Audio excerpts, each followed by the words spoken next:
Hi, and thanks for joining me on another bushcraft episode.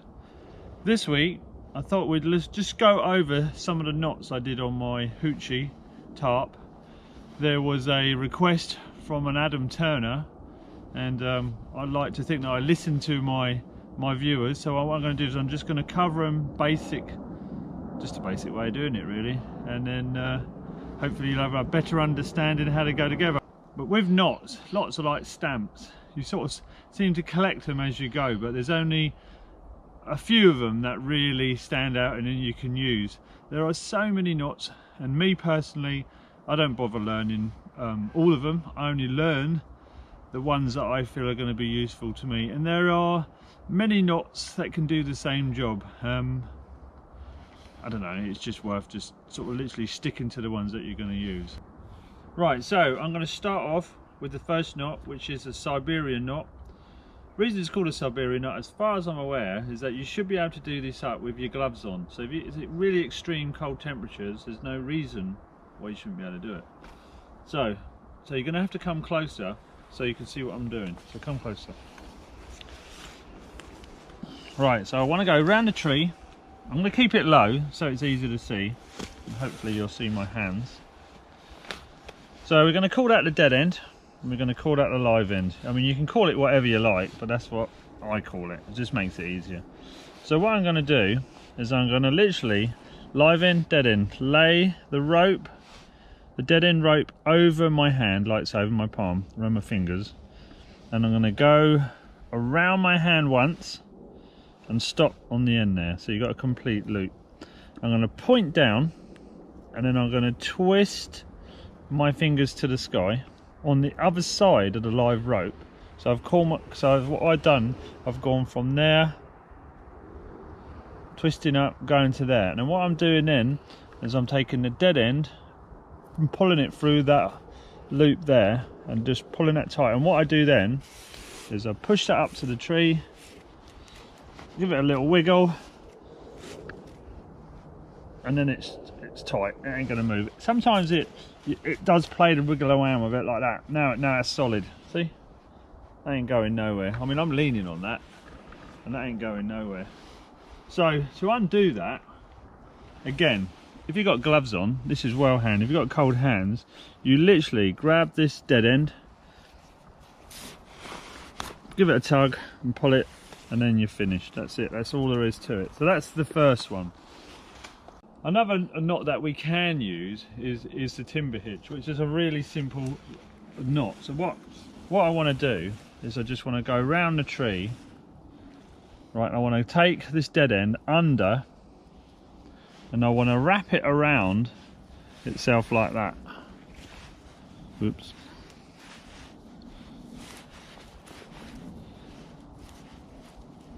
It doesn't matter how many times you go. I mean, more the merrier, obviously. I'm just using up the rope there. So what I want to do is I just want to pull that around like that. Again, I'm leaning on that, and that is solid. So if you can use that one. So that's two good knots to start off your knots to put in your tarps up. So you've got your Siberian knot, which I use a lot, and you've got the timber hitch here, which is a really good knot. I mean, I'm not gonna lie about it. It is a good knot, and it's easy. I mean, that is so easy.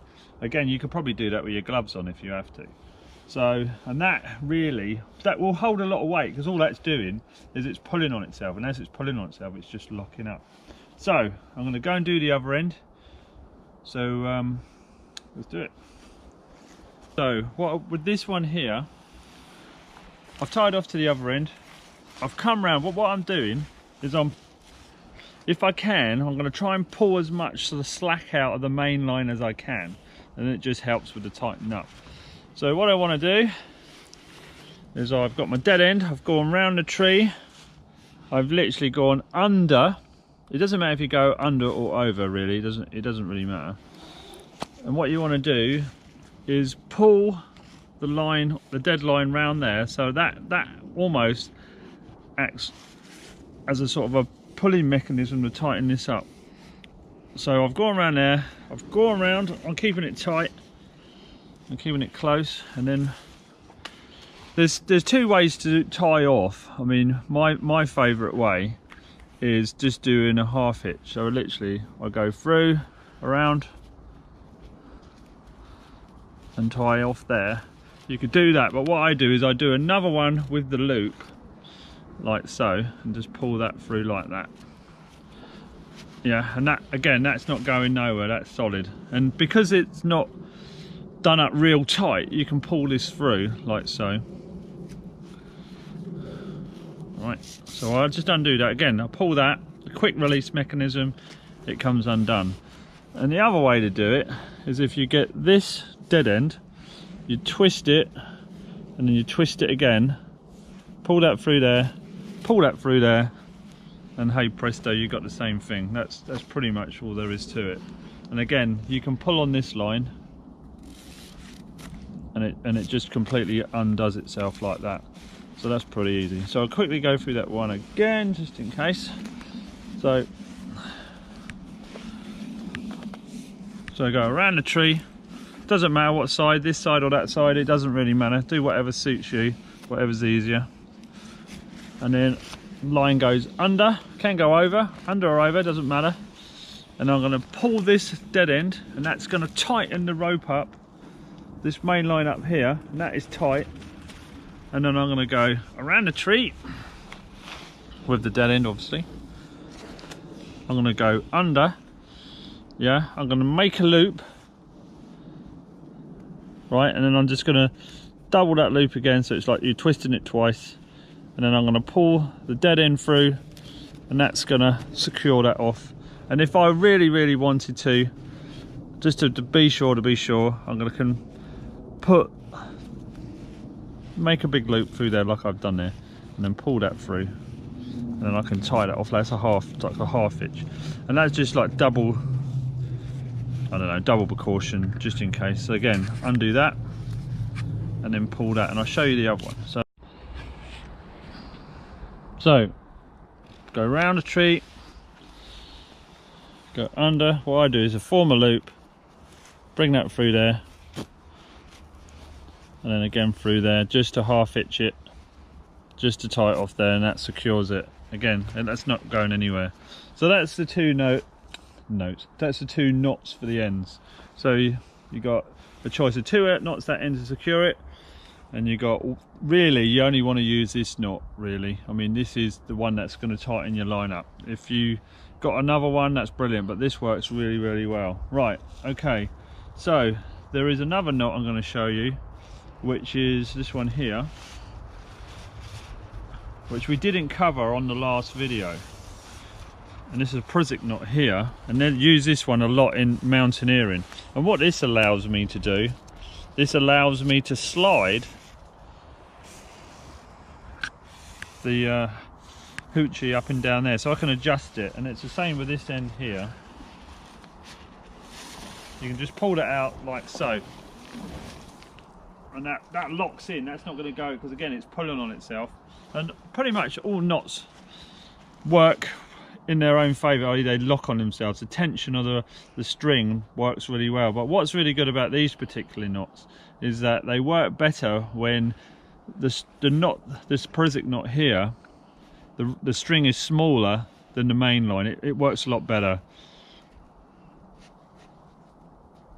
Right, so here is the Bushcraft knot. So what I want to do is, I don't need a long piece of cordage. So what I want to do is I want to put it round the back of the line that I want to attach it to. So I've got my two dead ends at the bottom, I form a loop on the top, I put the two dead ends through the middle once, like so, and I put it through again, like so, pull it through. And what happens then is I pull on that, just pull it down, and it locks up on the back like that. And it's very neat, it's a very neat, all in lines there, look, that's lovely. If it crosses over, then you've done something wrong, but it just should look neat like that. And again, that just slides up and down. As soon as I put any pressure on it, it stops dead. Right, and I'll show you how I attach it to the end of my loop there. So obviously I've already got one on there, I'm just going to leave that on there, and then I'll go through like so. I'll just pull that up there. And then what I want to do is I'm not sure what this knot is called, but I will leave it in a the name of it in the description below. So I just literally, it's like tying a little knot there. So I go around, tie just a little knot like that, and I do exactly the same this side. Just go round the back, through the little hole, loop, whatever you want to call it, through there. A little fiddly, pull that through, give that a tug. And what happens there is that these two, they pull against each other like that. Again, it's a tidy little knot. See how that's just sitting there? And if I pull that really hard, that ain't going nowhere, absolutely nowhere. And again, that's why it's really good to have it on there, so you can literally pull it out. And that's as easy as it gets, honestly. It's pretty cool. Again, there's more than one way to do a knot, and you can choose whatever knot you want to use, but that works pretty well for me. Right, okay, on to the next knot. Okay, the next one we're going to do is the taut line hitch, which is the one that we can adjust it up and down to tighten up the sides of our hoochie. So again, this is quite a useful knot. Again, there's several ways to do the same knot, but I'm just going to show you my way. And here we go. So we've got the peg, so we go around the peg. Okay, we're going to go up here,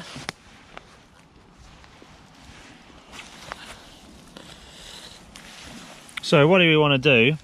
Okay, we've got the dead end coming up here. Okay, we want to go once, go twice, go 3 times, go 4 times, go 5 times. I'll go 6. I mean, you can go as many times as you like, but if you go too many, obviously, or not enough, it's just not going to work. And then what I want to do is I want to go over the top, form a loop, and this is my quick release loop, and all I'm going to do is push it all tight together and see how it all bunches up. And that is my adjuster knot there. So pull that, make sure it's tight, and that, what happens is that's literally goes up and down like that. So I normally adjust it, just grab that one, and then that locks off like that. And then when you want to undo it, you literally pull this, and then it pulls away. Easy as that. Okay, we do that one again. Okay, pull the 2 lines tight like that. Again, it doesn't matter what side you go. So you go, I mean, hold it with your thumb, go once, go twice. See, I'm wrapping this dead line around the live line if it's not clear enough. Okay, so go around.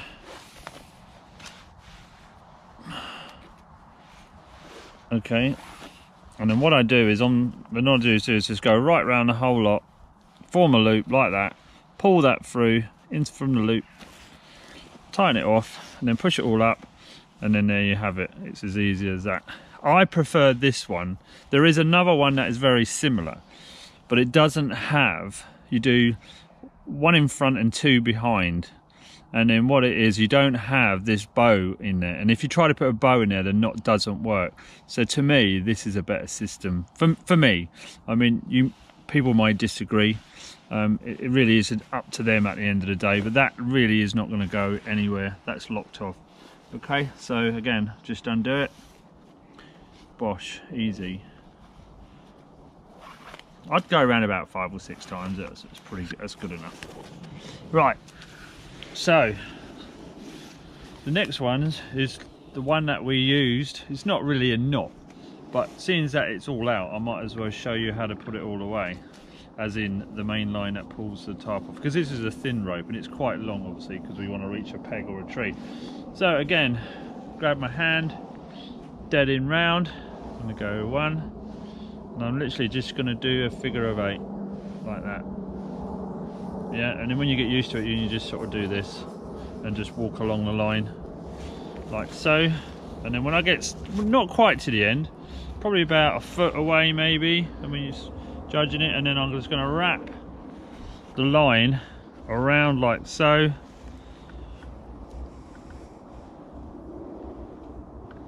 When I get near the end, I'm just going to form a loop in the line, the live end, and then I'm just going to bring that up through, pull that, and then that just holds it there for next time. Easy. Right, next knot.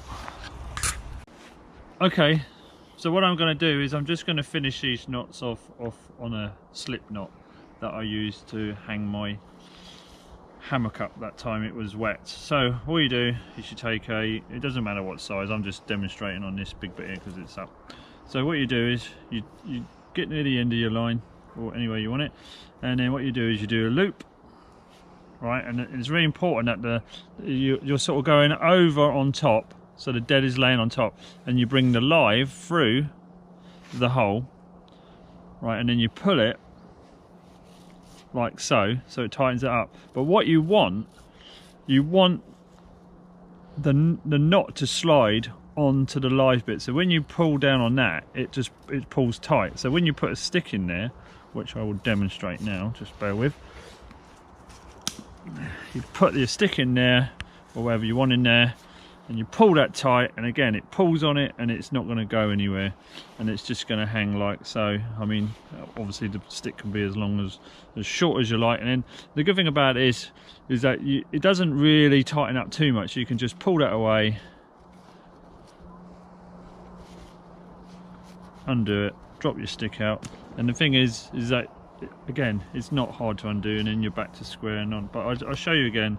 So you can take your dead end, you form a loop, lay it on the live line like that, take the live line, put it through, keeping hold of it, and just pull this dead end there so it tightens up like so, and then you're there, that's it, bosh. And that is really good for snares too, if you want to put a snare line out like that and then a rabbit goes in, and as he struggles it just pulls tight on him, and all the while he's struggling, he ain't going nowhere. So again, that's just called a slip knot. It may be called other knots or another name, sorry, but I call it a slip knot because it does the obvious, it slips on the line.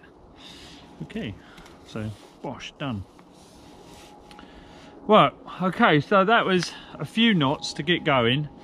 There's no point in just keep doing another knot, doing another knot, doing another knot, because it gets to a point where there's so many knots and it's really difficult to remember them all. I know when I was learning knots, I just like one a week or one a day, and then I just try to apply those knots, not have too many, because sometimes when you get to a situation when you need to tie something up, you go, what one am I going to use? I don't know. So it's better to start off small and then build your knot collection, so to speak, and then just use those knots. And the thing is with bushcraft and knots, they do go together. You do have to know knots, not a huge amount, just useful knots. And then, like I say, they intertwine, bushcraft and knots intertwine, because you do use them, like bushcraft use many subjects, and this is a really important subject. Know your knots, and then your hammock's not going to fall down, your tarp's not going to fall down, or anything you hang up. You know, you might want to tie a boat off, a canoe off, if you've got the appropriate knot. Yeah, that's pretty handy. But I'd like to say a big thank you for Adam for bringing that up, because obviously he didn't see the knots done properly, and I want to make sure that if I'm explaining anything, that people understand what I'm doing. So it's nearly Christmas, and I'd just like to say a happy Christmas if you don't see me before then. Thanks for watching, and have fun, get out there, do some bushcraft. Thanks for joining me. Bye bye.